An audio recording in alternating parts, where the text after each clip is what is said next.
Assalamualaikum warahmatullahi wabarakatuh. Saya Ahmad Barudin dari kelompok 2 Manajemen Keuangan Bank. Di video kali ini kita akan membahas materi terkait ekonomi keuangan dan perbankan yang mengenai aspek perbankan dan lembaga keuangan. Sebelum kita beranjak ke pembahasan, saya akan memperkenalkan terlebih dahulu dari anggota kelompok 2 ini. Yang pertama dengan saya sendiri, kemudian yang kedua ada Mbak Asrul Wulandari, dan yang ketiga ada Mbak Vina Maratus Soleha. Baik, untuk pembahasan yang pertama, yakni konsep dasar mengenai uang. Ketika transaksi ekonomi berlangsung, dibutuhkan sebuah alat tukar bernama uang. Uang dapat berperan dalam memperlancar kegiatan ekonomi, sehingga dapat mendorong terciptanya kenaikan pertumbuhan ekonomi. Ketersediaan uang yang semakin besar dalam transaksi ekonomi menandakan kegiatan ekonomi yang cukup besar, serta transaksi keuangan yang juga meningkat. Transaksi keuangan ini melibatkan pelaku-pelaku ekonomi yang menggunakan berbagai lembaga keuangan dalam memperlancar ekonominya. Berdasarkan evolusi perkembangan uang, dapat dijumpai berbagai bentuk uang. Secara garis besar, bentuk uang dapat dibagi menjadi dua. Yang pertama, uang komoditas.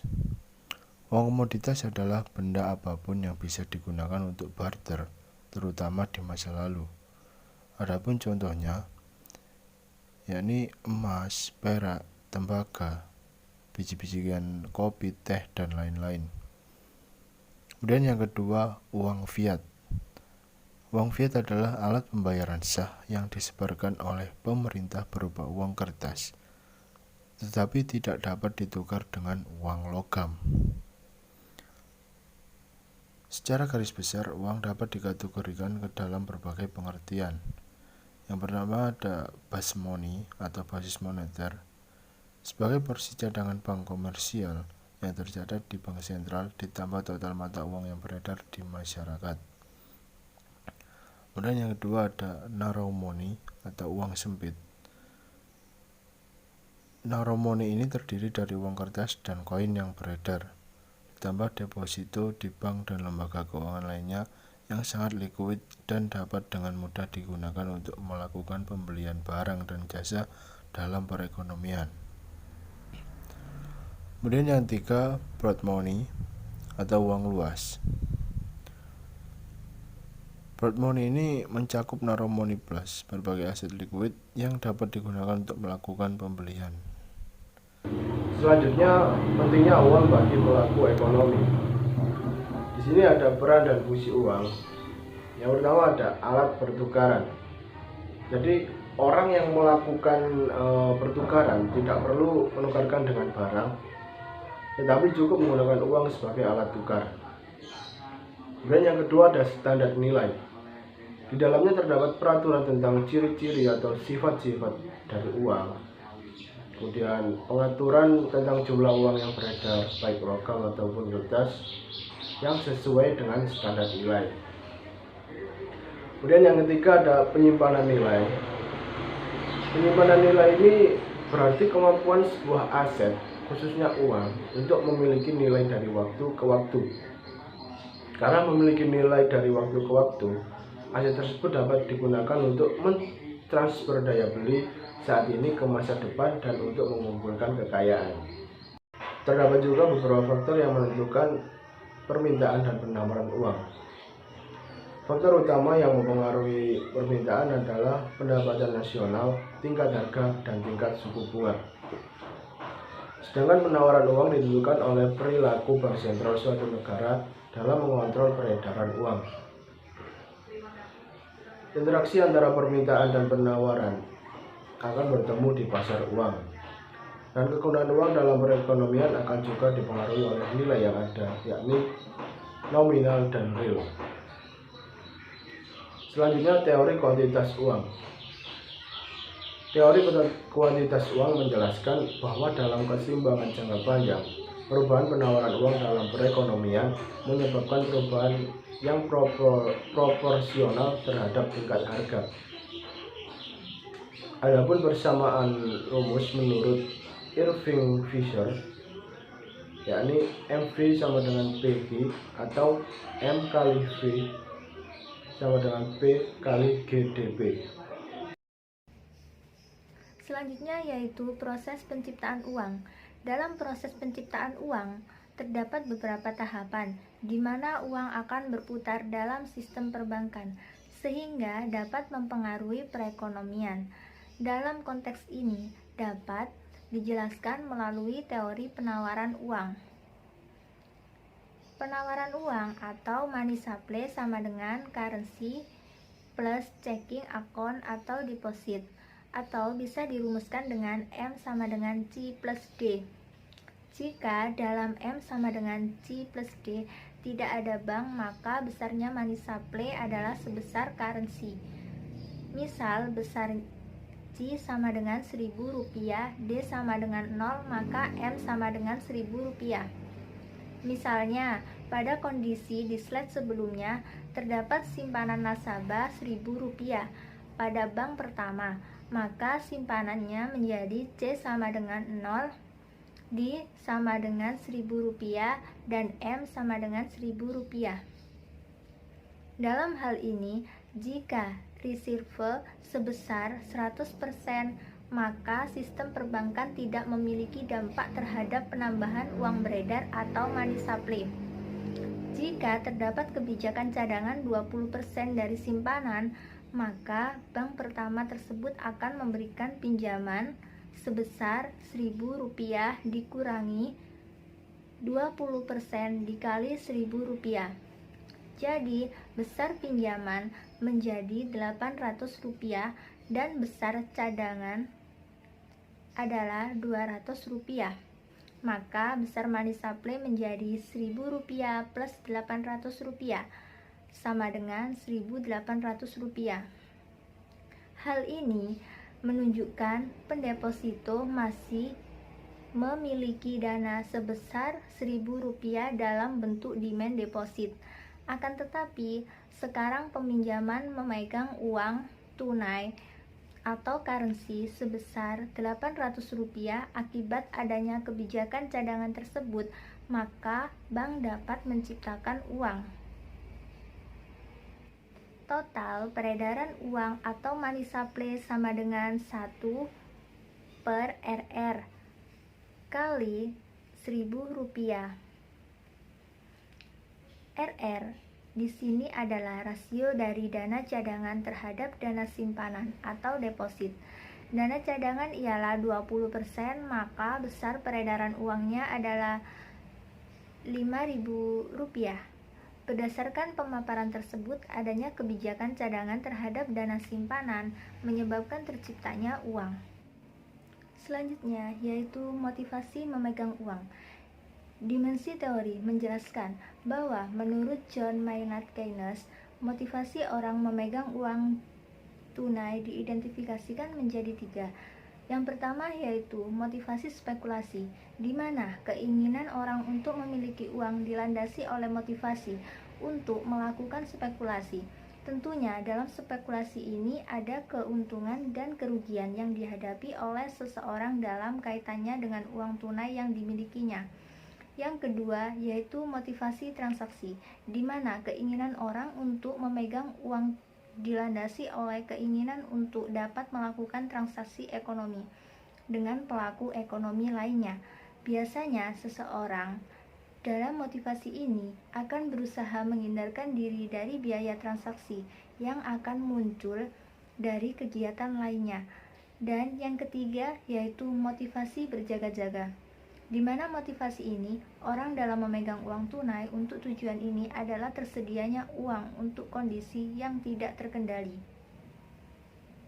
Selanjutnya yaitu perkembangan uang beredar di Indonesia. Perkembangan nasional yang semakin terbuka memungkinkan terjadinya sirkulasi keuangan yang semakin besar. Hal ini dapat dipahami karena keterbukaan ekonomi membawa implikasi pada semakin mudahnya transaksi ekonomi yang dilakukan oleh pelaku ekonomi lintas negara dan lintas perekonomian. Dalam konteks ini, dapat dipaparkan sebuah perkembangan dari besaran keuangan dalam kategori M1 uang kuasi atau quasi money dan M2 yang berlaku di Indonesia. Gambar tersebut menunjukkan adanya tren yang semakin meningkat dalam besaran keuangan di Indonesia selama periode 1990 sampai 2009. Uang dalam pengertian M1 meliputi sirkulasi uang kertas dan uang logam, serta demand deposit. M2 adalah M1 plus uang kuasi. Selanjutnya yaitu mengenai lembaga keuangan. Nah, lembaga keuangan dapat diartikan sebagai suatu badan yang bergerak dalam dunia keuangan untuk menyediakan jasa bagi nasabah atau masyarakat dalam rangka memenuhi kebutuhan dalam kehidupannya. Lembaga keuangan dalam dunia keuangan bertindak selaku lembaga yang menyediakan jasa keuangan bagi nasabahnya, di mana pada umumnya lembaga ini diatur oleh regulasi keuangan dari pemerintah. Lembaga keuangan menjadi pihak perantara bagi sektor rumah tangga dan sektor industri, khususnya di dalam menyerap dana dari sektor rumah tangga dalam bentuk tabungan dan menyalurkannya kepada sektor industri sebagai kredit investasi. Lembaga keuangan dibedakan menjadi dua, yaitu bank dan lembaga keuangan non-bank. Bank sendiri ialah badan usaha yang menghimpun dana dari masyarakat dalam bentuk simpanan dan menyalurkannya kepada masyarakat dalam bentuk kredit dan bentuk-bentuk lainnya dalam rangka meningkatkan taraf hidup rakyat banyak. Sedangkan lembaga keuangan non-bank adalah semua badan yang melakukan kegiatan di bidang keuangan yang secara langsung atau tidak langsung menghimpun dana, terutama dengan jalan mengeluarkan kertas berharga dan menyalurkannya dalam masyarakat, terutama guna membiayai investasi perusahaan untuk mendapatkan kemakmuran dan keadilan rakyat. Selanjutnya mengenai aktivitas pokok bank. Nah, bank sebagai financial intermediary ini dibagi menjadi 3 aktivitasnya. Yang pertama yaitu funding. Funding yaitu menghimpun dana dari masyarakat luas. Kedua, berbagai aktivitas untuk menjaga kepercayaan masyarakat. Ketiga, berbagai aktivitas untuk menyalurkan dana ke berbagai pihak yang membutuhkan. Di samping kegiatan-kegiatan tadi, bank juga melakukan kegiatannya seperti jasa transfer, inkaso, clearing, jasa penjualan mata uang asing atau falas, safe deposit box, traveler check, bank card, letter of credit, bank garansi dan referensi bank, serta jasa bank lainnya.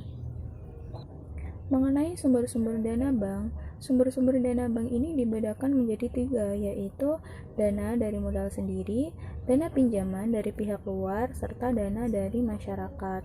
Untuk dana dari modal sendiri itu bisa bersumber dari modal yang disetor, cadangan-cadangan, serta laba yang ditahan. Untuk dana pinjaman dari pihak luar bisa berupa pinjaman dari bank-bank lain atau lembaga keuangan lain di luar negeri, lembaga keuangan bukan bank, serta pinjaman dari bank sentral atau di sini adalah BI, Bank Indonesia. Serta dana dari masyarakat ini bersumber dari 3 hal, yaitu giro atau demand deposit, deposit atau time deposit, dan tabungan atau savings. Nah, untuk jenis-jenis bank sendiri secara umum ini dibedakan menjadi 4. Yang pertama bank sentral, kedua bank umum, ketiga BPR atau bank pengkreditan rakyat, dan keempat adalah bank syariah. Definisi dari bank sentral adalah bank untuk mencapai dan memelihara nilai rupiah.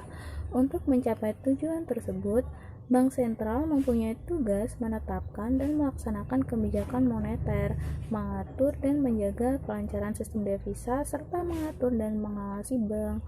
Untuk bank umum merupakan bank yang bertugas melayani segenap lapisan masyarakat.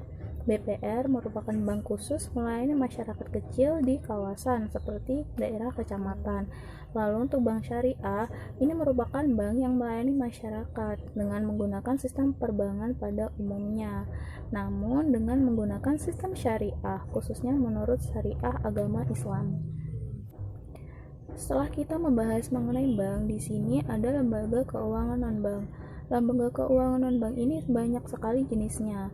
Di antaranya yaitu pasar modal. Pasar modal merupakan pasar tempat pertemuan dan melakukan transaksi antara pencari dana dengan para penanam modal dengan instrumen utama saham dan obligasi. Lalu ada pasar uang, yaitu pasar tempat memperoleh dana dan investasi dana. Selain itu ada koperasi simpan pinjam, di mana koperasi ini menghimpun dana dari masyarakat atau anggotanya, kemudian menyalurkannya kembali dana tersebut kepada para anggota koperasi dan masyarakat umum. Ada lagi yaitu perusahaan pegadaian. Perusahaan pegadaian merupakan lembaga keuangan yang menyediakan fasilitas pinjaman dengan jaminan tertentu. Lalu perusahaan sewa guna. Perusahaan sewa guna lebih ditekankan kepada pembiayaan barang-barang modal yang diinginkan oleh nasabahnya. Selanjutnya, perusahaan asuransi merupakan perusahaan yang bergerak dalam usaha pertanggungan. Lalu perusahaan anjak piutang merupakan yang usahanya adalah mengambil alih pembayaran kredit suatu perusahaan dengan cara mengambil kredit bermasalah. Selain itu ada perusahaan modal ventura, merupakan pembiayaan oleh perusahaan-perusahaan yang usahanya mengandung risiko tinggi. Dan jenis yang terakhir ini adalah dana pensiun. Dana pensiun merupakan perusahaan yang kegiatannya mengelola dana pensiun suatu perusahaan pemberi kerja.